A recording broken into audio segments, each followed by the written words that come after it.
is the superman of the world. গোটা বিশ্বের জন্য তিনি সুপারম্যান হয়ে এসেছে। এজন্য আমার নবীরা যারা গালি দেয় এগুলো পিতৃ পরিচয়হীন জারদ সন্তান।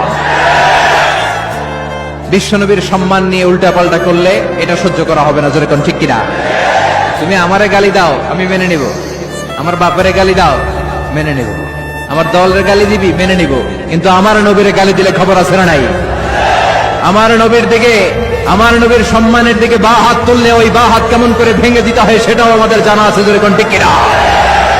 বিশ্ব নবীর সম্মান ইটস অ্যান আনপ্যারালাল ইস্যু। এই ইস্যুতে হেফাজত নাই, এই ইস্যুতে জামাত নাই, এই ইস্যুতে চরমনাই নাই, এই ইস্যুতে সরসিনা নাই, এই ইস্যুতে তাবলীগ নাই, আওয়ামী লীগ নাই, জামাত নাই। 17 কোটি মানুষ এক প্ল্যাটফর্মে দাঁড়িয়ে যায়, চিল্লায় বলেন ঠিক কিনা? কারণ এই নবীর সুপারিশ ছাড়া আমি আপনি জান্নাতে যেতে পারবো না, জোরে কোন ঠিক কিনা? এজন্য নবীর ভালোবাসা, নবীর প্রতি মাহাব্বত অন্তরে থাকার দরকার আছে না নাই?